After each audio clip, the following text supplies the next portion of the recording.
Pilipinas, ang oras po 6:37. May problema ka ba sa batas? Hihimayin yan ng Panyera ng Bayan, Attorney Rina Seco sa Usapang Legal. Usapang Legal.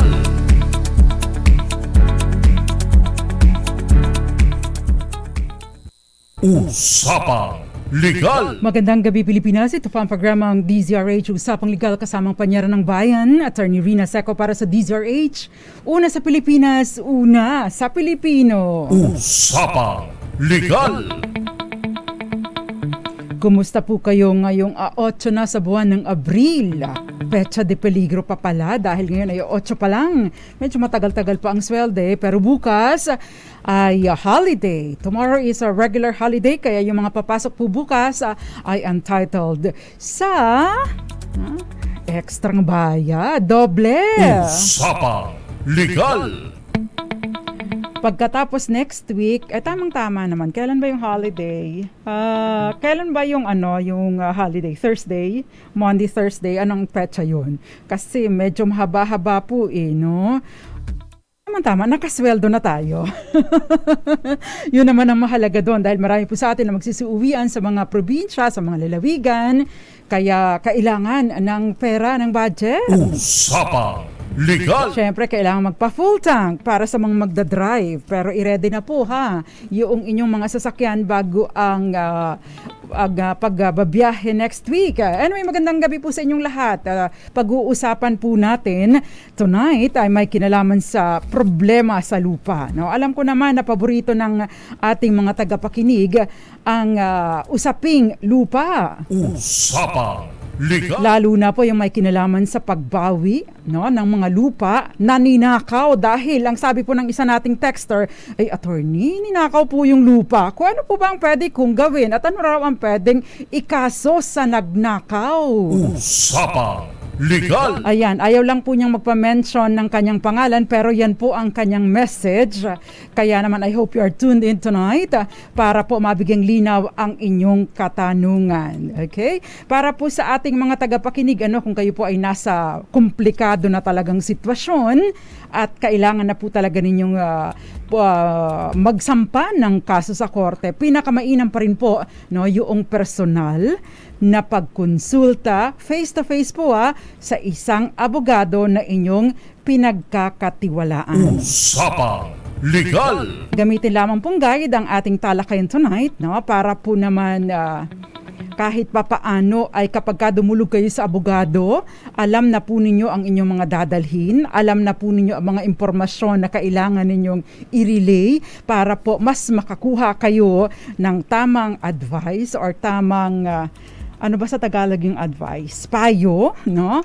At the same time, guided din ang inyong in-engage na abogado para po maisampa ang tamang kaso sa korte. Usapang Legal.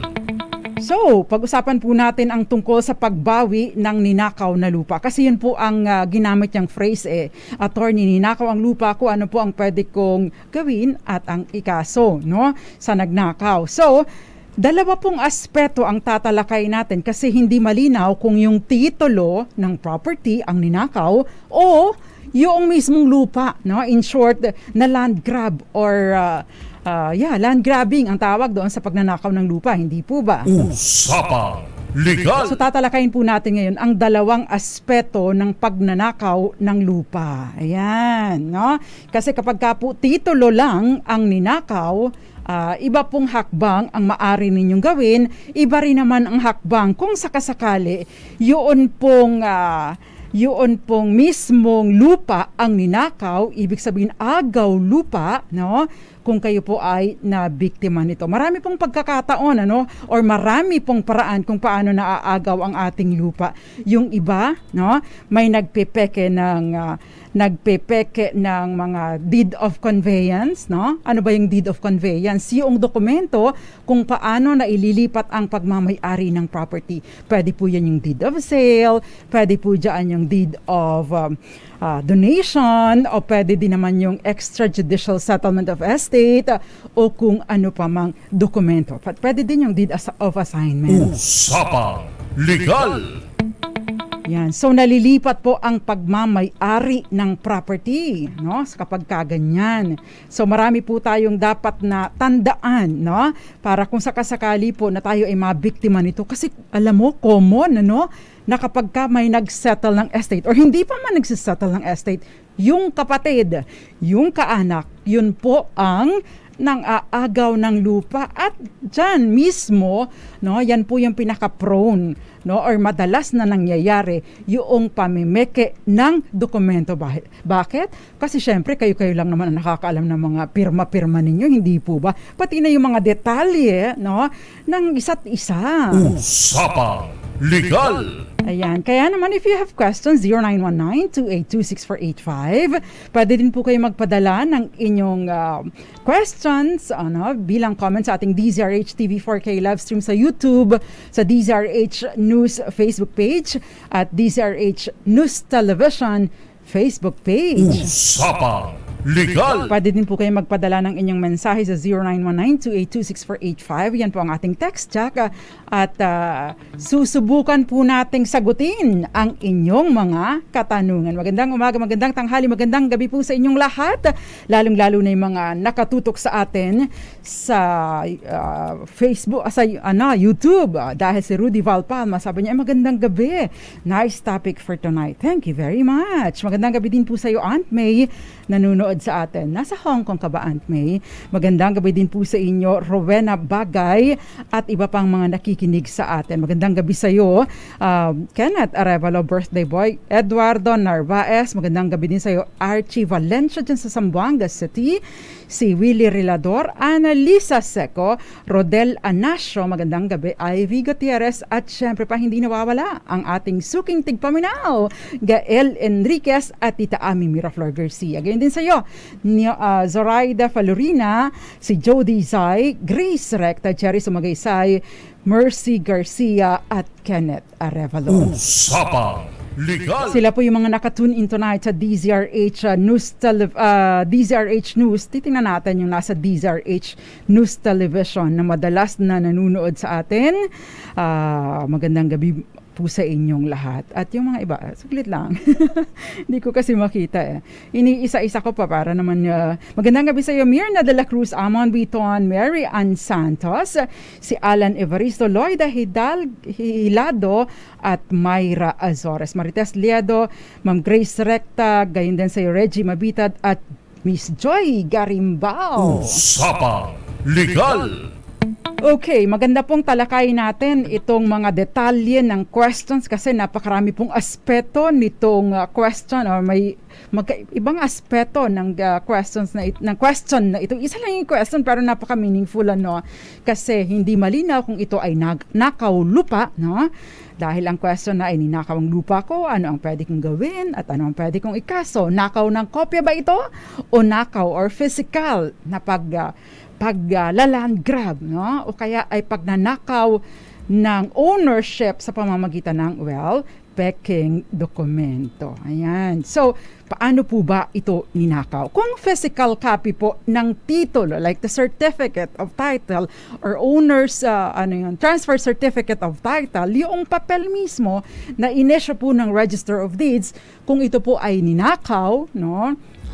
At wala naman pang paglilipat ng title ng property, ay syempre pwede nyong kasuhan ng either theft or robbery, no? Kapag ka po ganito. Or maaari din naman na qualified theft kung merong trust and confidence na involved, no? But that is assuming, no, nakilala nyo ang nagnakaw, di po ba? Usapang Legal. Pero kapag ka po hindi ninyo kilala ang nagnakaw, o hindi ninyo alam kung saan napunta, say nawala lang po, pero pinagsususpechahan ninyo na nanakaw, o kaya naman nasunog naman pala, o kaya naman ay kinain ng anay, o kaya naman ay na-misplace nyo lang, or naitapan nyo dahil hindi ninyo sinasadya, naglilinis kayo ng inyong bahay, may mahalagang dokumento na naipit sa kung saan man, naitapon po ninyo.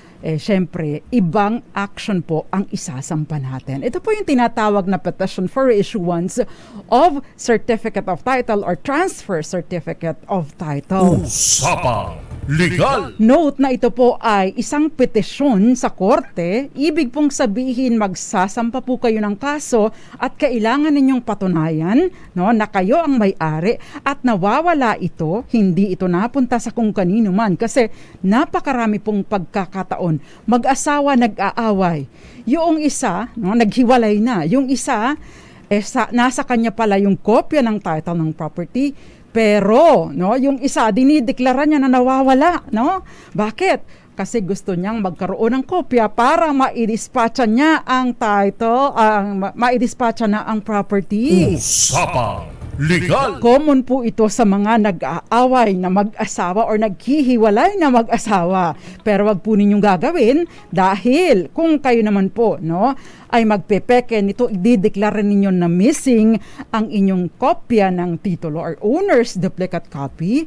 Ito po ay mag-execute kayo ng mga dokumento na sinusumpaan. At kapag ka po ganito, maari po itong maging kasong kriminal. Yung pagsisinungaling po, perjury ang tawag po dito, pagsisinungaling sa sinumpaang salaysay. Usapang Legal. Ayan. So, kapag ka po naman, ibang usapin, kapag ka po mismong lupa ang ninanakaw sa inyo, land grabbing, o kaya yung encroachment, kasi may pagkakataon, yung kapitbahay ninyo, yung kama ng kapitbahay ninyo, nandun na sa loob ng property ninyo. Yung kitchen, nakapasok na ilang metro doon sa property ninyo. In short, nagkakaroon ng lumalagpas, yung iba nga sinasabi, ay attorney kasi lumalakad po yung muhon Usapang Legal. Ayan, ibang usapin po yun, At yan po ang tatalakay natin sa ating pagbabalik. Again, pwede po kayo magpadala ng inyong mensahe, questions, suggestions. And wag lang violent reaction, sa 0919282645 at DZRH-TV4K livestream bilang comment sa YouTube at DZRH News, DZRH News Television Facebook pages. Magbabalik pa po ang DZRH Usapang Legal kasamang Panyera ng Bayan, Attorney Rina Seco. Ilan po muna mga paalala, dyan lamang po kayo. Kayo'y nakikinig sa Usapang Legal kasama si Attorney Rina Seco.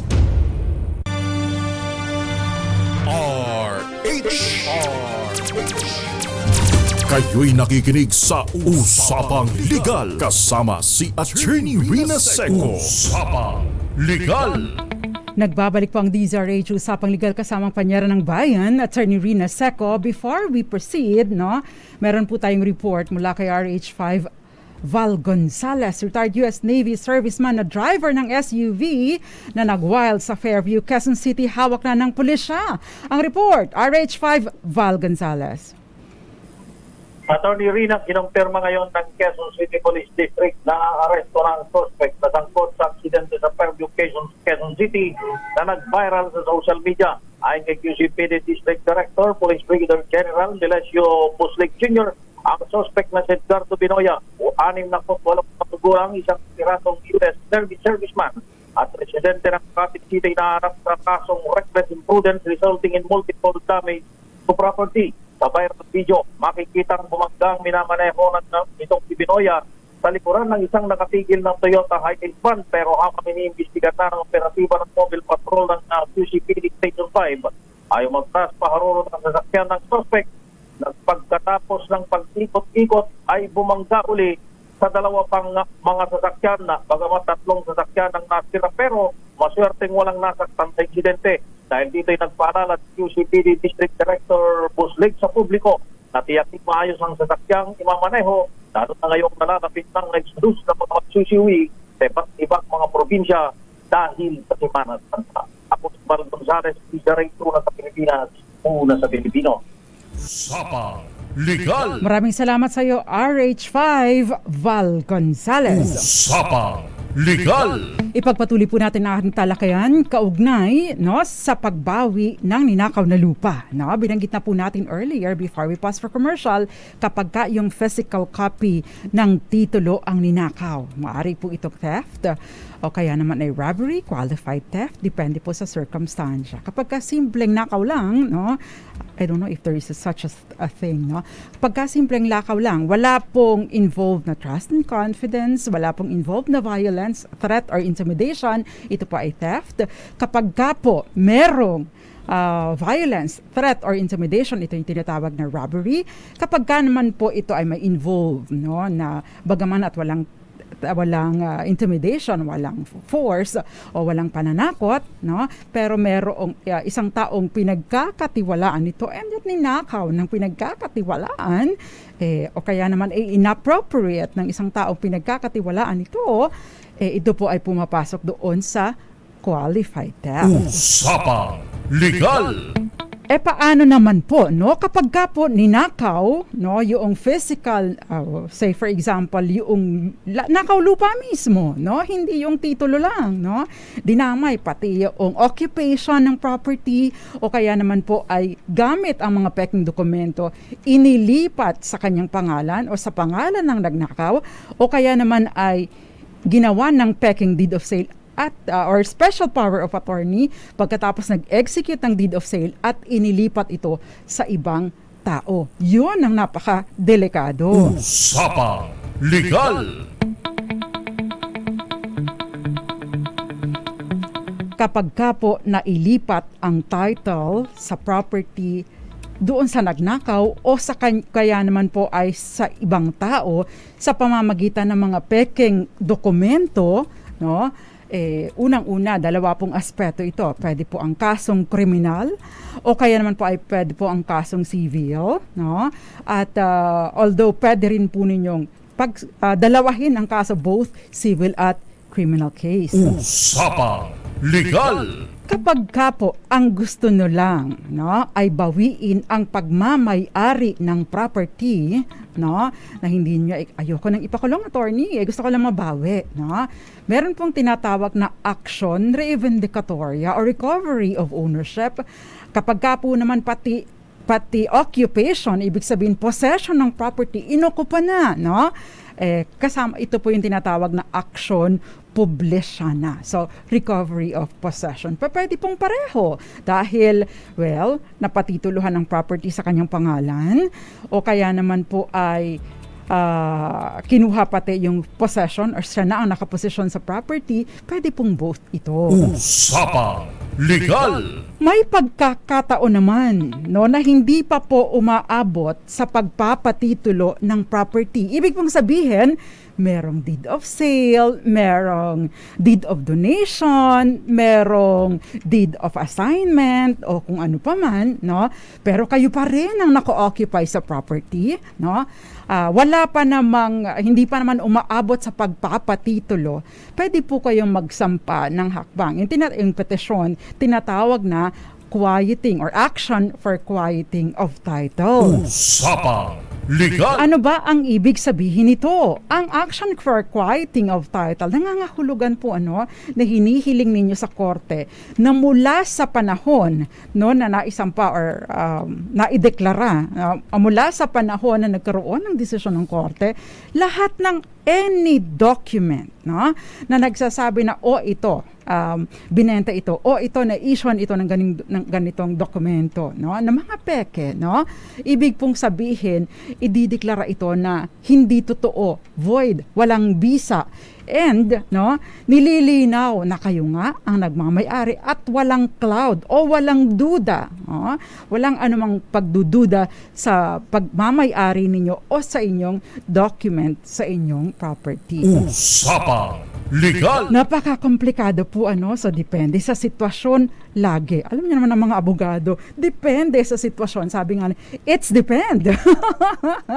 Usapang Legal! May pagkakataon, pinipili ng ating mga kababayan na magsampa ng petisyon ng kriminal na kaso sa korte, ibang usapan pa rin po yun, no? Kapag ka po may mga nagpepeke ng dokumento, pwede po itong falsification of documents, no? May mga pagkakataon naman na ano pa ba? Yeah, usually falsification doon nag-uumpisa, no? Either nag-execute ng special power of attorney authorizing Rina Seco to sign, no? To sell my property, no? By the way, inire-remind lang po natin ating mga kababayan, kapag ka po may totoong special power of attorney at ang SPA is to mortgage or isangla, no? Gawing collateral sa loan, no? Hindi po nito kasali or hindi po dito kasali yung authority to sell unless specified sa document. Kaya lahat ng nagtatransact, no, sa isang tao na ang hawak lamang ay special power of attorney, no, dahil ino-authorize siya na mag-transact, no, on behalf of the owner. Napakahalaga po na malaman natin ano ba ang isinasaad ng special power of attorney. Kasi baka hindi kasali doon yung transaksyon ninyo. Usapang Legal! Kapag hindi kasali doon sa mga powers na ibinigay sa attorney in fact, no? Wala pong visa ang inyong transaksyon. Bakit? No? Kasi wala naman siyang kapangyarihan na gawin or mag-enter into contract. Usapang Legal! Okay, ito po yung unang question mula po kay Rodel. Saglit lang at napakalabo naman ng mata ko eh. Yan. Pagpasensyahan nyo na, malabo ang mata ko eh. Okay, ito po yung unang question mula kay Rodel. May mana po kami, no? Text message po ito, comment po ito. May mana po kami ng kapatid ko na nasa mother title pa. Problem lang po, hindi kami in good terms. Nasa kanya po ang kopya ng title at siya po ang namamahala ng koprahan. Sinusolo po niya ang kita, mga 10 taon na since namatay ang magulang namin. Ngayon na hindi ko naman alam ang status ng lupa, pero sa akin naman po talaga binigay ang koprahan. Ayaw lang niyang pumayag kasi bakit daw po bibigyan pa ako? Ay nabigyan na daw naman ako nung nag-asawa ako. Kaya po iniipit niya ang title ng property. Usapang Legal! Ang tanong, settled na ba ang estate? No, napakahalaga po kasi ng settlement of estate. Lumalabas 10 taon na or baka more than that, no, na patay na ang mga magulang. So napakahalaga po ng settlement of estate, lalo na sa June 14, 2025, this year, magtatapos na po, mag-i-end na po yung estate tax amnesty. Kaya napakahalaga po na kung kayo po ay may mga properties na minana at hindi pa po ninyo nasa-settle ang estate, basta po lahat ng namatay bago ang, I'm not sure, 2021 ba, no? Or 2022, no? Pwede po ninyong isettle ang estate nang hindi na po kayo nagbabayad ng penalty. So napakahalaga. Plus of course, no, yun pong rate na how much ba? 6%, no, of the total estate. Usapang Legal! I-avail na po ninyo ito dahil unang-una, no, hindi na po kayo magpe-penalty. Plus pasok pa po kayo doon sa 6% dahil in the past, no, napakalaki po ng estate tax, no. Depende po ito sa halaga or value ng property or ng estate involved. Okay. Ngayon, sa issue na kayo ba ay, no, sa issue ni Rodel, no, na ibinigay daw sa kanya ang koprahan or nabigyan na siya ng mana at the same time binibigay pa sa kanya ang koprahan. Ang tanong ko sa iyo, meron po bang will na nagsasaad na sa iyo ang koprahan, no? At sa paano po nabigay sa inyo yung paunang property na binabanggit ninyo kaya ayaw nang ibigay sa inyo yung koprahan. Usapang Legal! Mahalaga pong malaman ito dahil kung halimbawa po ito ay may deed of donation, maari po kasing sabihin doon sa deed of donation na itong ibinibigay ko na ito kay Rodel ay hindi isasali sa collation kapag ka dumating ang panahon na magmamana na sila ng kapatid niya. Kasi kung wala pong ganitong stipulation or walang express provision doon sa inyong deed of donation, may tinatawag pong collation. Ano ba yung collation? No? Yung collation, ito po yung during sa oras ng manahan at pagsasettle ng estate, lahat po ng properties na ibinigay sa mga compulsory heirs in advance ay ituturing na advance legitim, advance na mana, and therefore, kasama ito sa computation ng mga paghahati-hatian. So, kung halimbawang walang stipulation na excluded ito sa collation, that means to say, no, may karapatan ng kapatid mo na i-hold or isali lahat ng natanggap mo na or lahat ng natanggap niya at lahat ng mga ari-arian na hindi pa nababahagi. At yun ang paghahatian ninyo according to the number of compulsory heirs. Usapang Legal. Maliban na lamang din po kung halimbawa, no, bagaman at may stipulation na ito ay kasali or hindi kasali sa collation, merong will na nagsasabi na itong koprahan, no, ibinibigay ko kay Rodel. In which case, kapag sobra-sobra po ang inyong natanggap, abay, subject po ito sa donation, no? Ibang usapin kapag sumobra po doon sa dapat ninyong matanggap sana. Usapang Legal. Napakahalaga po ng documentation kapag manahan ang pinag-uusapan. O kaya naman may pagkakataon, Rodel, baka naman hindi naman natitlean or walang document ang pagbigay sa inyo doon sa sinasabi niyong paunang naibigay, in which case subject pa rin talaga ng manahan ito. Bakit kanyo? Hindi mo pa rin malilipat sa pangalan mo ang title kung hindi ito isasama doon sa settlement of estate. Usapang Legal. Komplikado po okay? Now, eto yung next question mula kay Babylin. Attorney, hindi po agaw lupa pero yung husband ko po kasi ay may iba at nagpupundar po sila ng mga ari-arian. Sa mama din po niya ipinapadala ang remittance at minsan ay hindi kami nabibigyan kasi malapit po ang kanyang kay at ang mga magulang niya. Ang saklap. Usapang Legal. Seafarer po yata ang asawa nito, no? Miss Babylin, kung seafarer ang asawa mo, sinasabi po kasi sa mga OFWs, yung mga allotment, no? Yung allotment po kasi ang isa po kasing OFW, especially seafarers, no? Ang isang seafarer, meron po siyang freedom to choose kung sino ang kanyang gagawing allotee. Sino yung allotee? Yung pagpapadalahan ng 80% ng kanyang sweldo. Usapang Legal. Pwede po itong i-invoke, no, ng parents-in-law mo, no, ng mga in-laws mo na sa kami ang allotee ng anak ko and therefore, no, kami ang may karapatan, no.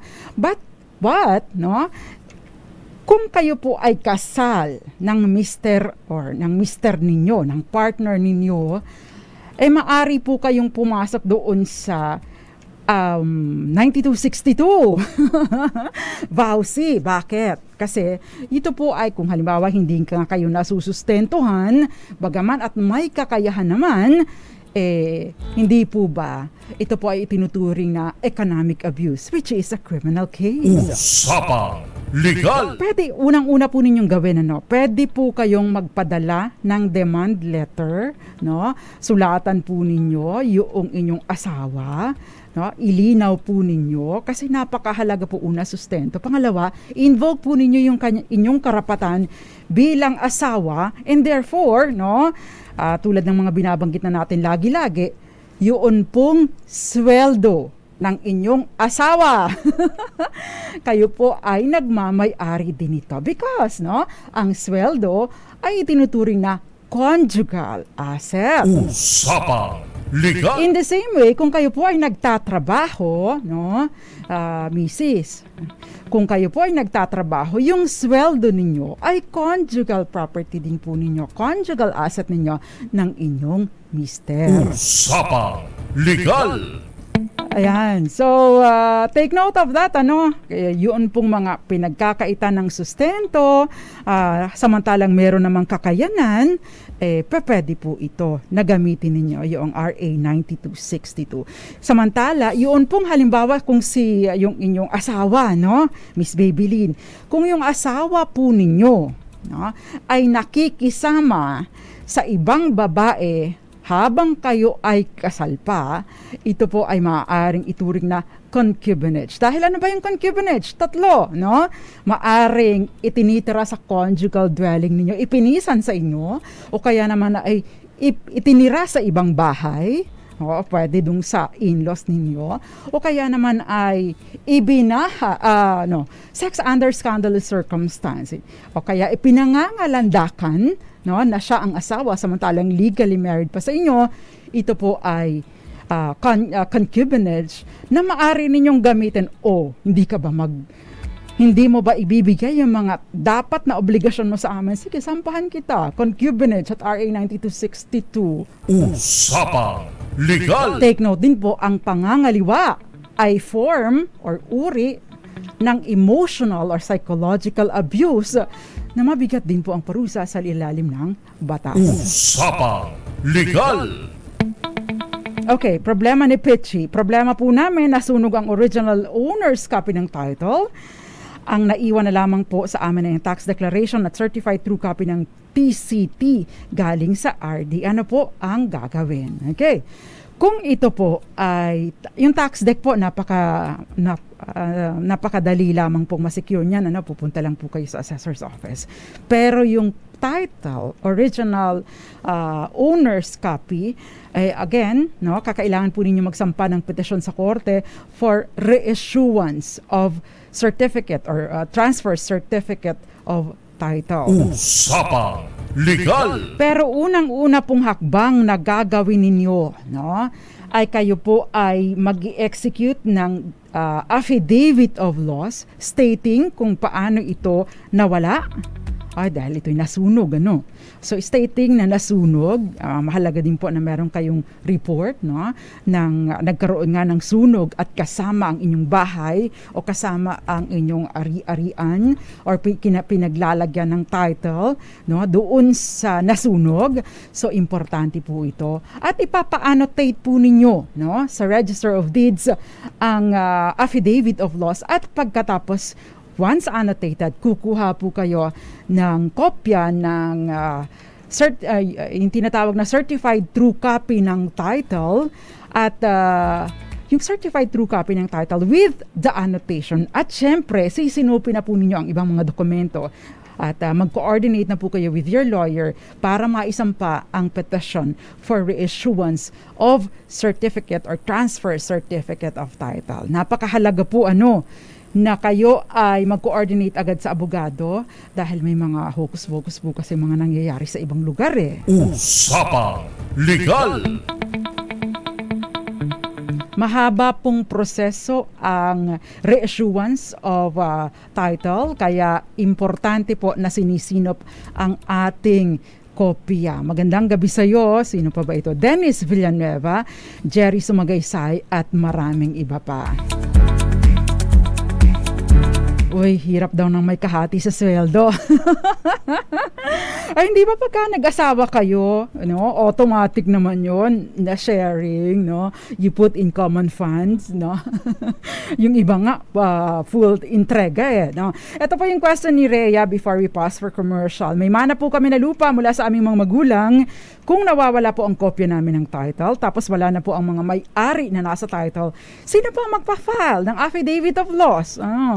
Sino po ba ang wala na ang mga magulang? Okay, sino po ba yung mga tagapagmana? Kasi lahat po ng mga tagapagmana ay siyang magsasampa ng mag-execute ng affidavit of loss. But of course, pwede pong isa lang, with a special with authority of the co-heirs. Ibig sabihin, kung lima kayong magkakapatid, isa ang mag-execute ng affidavit of loss, yung rest, yung 4 ay mag-execute ng special power of attorney pabor sa isang tao na mag-execute ng affidavit of loss na siya ring mag-a-appear, no, sa korte kapag ka po ipinatawag ng korte para mag-testify as to the circumstances kung paano nawala itong kopya ng inyong titulo. Usapang Legal.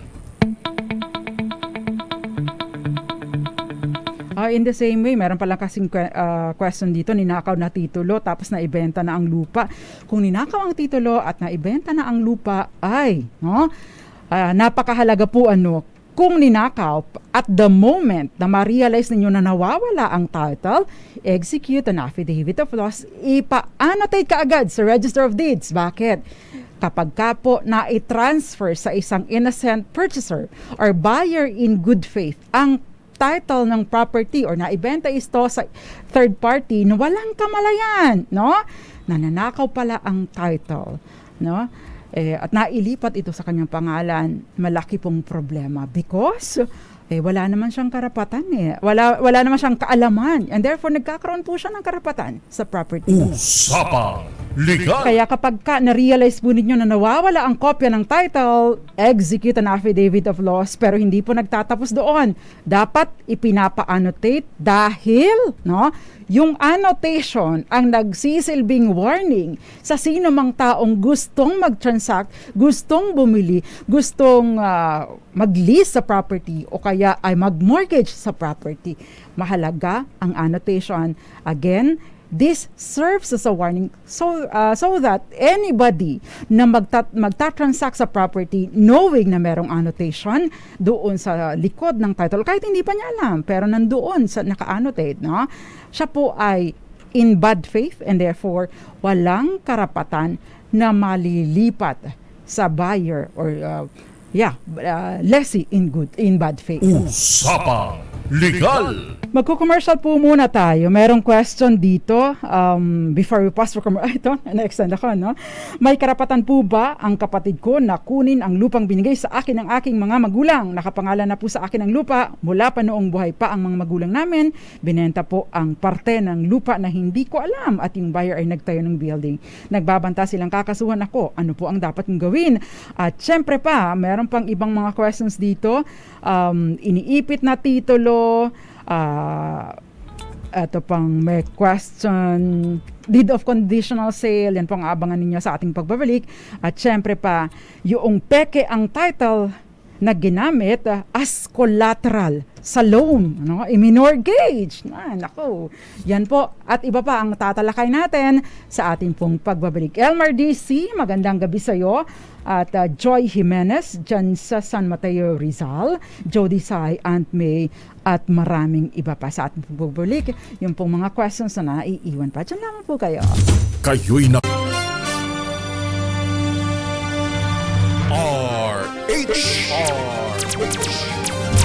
Kayo'y nakikinig sa Usapang Legal kasama si Attorney Rina Seco. Usapang Legal. Nagbabalik pa DZRH, Usapang Legal kasamang Panyera ng Bayan. Attorney Rina Seco, tinatalakay po natin yung mga agaw lupa, nakaw lupa. No? And before we pause for commercial, tinalakay na po natin, binasa ko na po yung question or yung tungkol sa yung mana, no? Yung kapatid naman ang involved, diba? Usually mga kamag-anak talagang involved, no? Kaya po, kung meron po kayong dapat pag-ingatan, usually kasi, no, yung mga kamag-anak ang may kakayanan, no, na gumawa nito. Bakit? Kasi sila yung may access sa mga detalye ninyo. Magandang gabi po muna kay Arnold Arroyo at gayon din sa iyo Ginoong Josel de Guzman ng Scamwatch Pilipinas. Magandang gabi po sa inyo. At syempre pa, yung iba pang mga nanonood sa atin sa anong platform ba kayo nanonood? Usapang Legal. Ayan, kasi earlier po ay dumalo ako, bagaman at hindi ko natapos doon sa hearing ng Congress patungkol sa fake news, no? Kaya importante po pinipili natin ang mga ating pinanunood at ating mga pinang-share na mga kung ano mang pinanunood natin sa social media. ang DZRH po at ang DZRH usapang legal ay hindi po bahagi, hindi po kasali sa fake news. Kaya pwede po ninyong i-share para din po may matulungan tayong iba pang mga kababayan na alam naman po natin, medyo may kamahalan po ang abogado, ang serbisyo ng abogado. Kahit yung consultation lamang po yan po ay kasama sa binabayaran at per oras usually. Usapang Legal. Kada oras po ang rate, yung less than 1 hour ay charged as 1 full hour. Kaya mahalaga po na kahit papaano meron tayong background para limitado lang ang ating oras kapag tayo ay nag-consult. Hindi hahaba ng sobra-sobra. Or kung hindi naman, at least meron po tayong prior knowledge o meron tayong background patungkol sa ating, lalo na sa ating mga karapatan because again, lamang po ang may alam. Ayan. Usapang Legal. So yung pong question before we pause for commercial, may karapatan ba ang kapatid ko na kunin ang lupang binigay sa akin ng aming mga magulang? Unang-una, kung binigay, sa paanong paraan? Is this covered by a document? Meron bang deed of donation?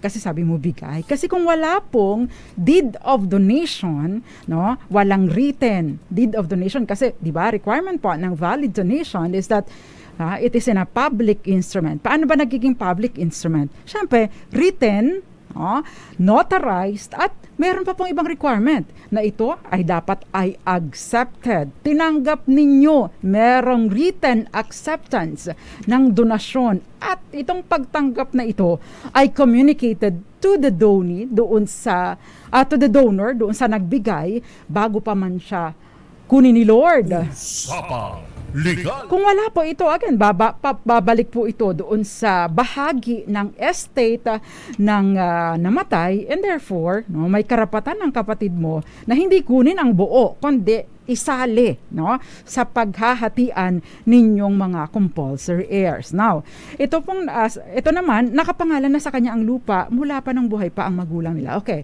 so ibig sabihin, kung nakapangalan na po sa inyo ang property, then there is no issue. Unless, of course, sinasabi niya, ito ay held in trust, Hindi talaga siya ang bumili nito, hindi covered ng any document. Pwedeng i-claim na, ito ay bahagi pa rin, bagaman at nasa pangalan mo na, you hold it for our parents and therefore, bahagi pa rin ito ng ating mga pagmamanahan, kung i-claim ng kapatid ninyo. But then again, mahaba-haba pong away proseso sa korte kung sakasakali pong ito ay i-claim. Now, ito sabi niya, binenta po nila ang parte ng lupa na hindi ko alam at yung buyer ay nagtayo na ng building. Nagbabanta pa silang kakasuhan ako. Ano po ang dapat kong gawin? Siyempre, humanap na po kayo ng abogado kapag po ganyan. Kung naibenta po ang property o nawala ninyong pahintulot, ay maari pong merong fraud na nangyari. And therefore, pwede po kayong magsampa ng kasong kriminal at action for damages. And since nasa pangalan po ninyo ang lupa at hindi kayo ang nagbenta, pwede po ninyong ipadeklarang walang bisa ang bentahan. And as to the buyer na bumili ng lupang hindi naman nakapangalan sa seller, pwede mo silang ipa-eject. Yun. Pwede mo silang tanggalin sa pamumosisyon doon sa property at pwede ka pa rin panghingi ng damages. Usapang Legal. Okay, doon po sa question na nasa na ba yun? Iniipit ang titulo ng kapatid niya dahil yun, basta iniipit po ang title ng kapatid niya, Kayo po ba ang may-ari pagkatapos ay iniipit, ayaw ibigay? Pwede po kayo magsampa. Unang-una, syempre, kung ito po ay kapatid niyo, dapat kausapin muna ninyo. Kung hindi po siya makuha sa santong usapan, syempre, doon na po kayo, demand letter, pagkatapos ay saka kayo magpupunta sa korte. But usually, dumudulog po sa barangay dahil kapag ka po ganito, mas maganda na baka makuha sa usapang barangay lang at hindi na ninyo kailangan pang dumulog sa korte. Usapang Legal. Pero kung sakasakali pa rin po at mag-fail ito, pwede po kayo magsampa ng petition for surrender, surrender ng title, specific performance for surrender of title. Kung hindi naman po iso-surrender ang kopya ng title, maaari pong ipag-utos ng korte na, Register of Deeds, cancelin mo na nga yung previous na title na yan at pagkatapos ay issue ng bago. Pabor kay Rina Seco. Ayan. Usapang Legal! Okay, meron pa po tayong mga questions.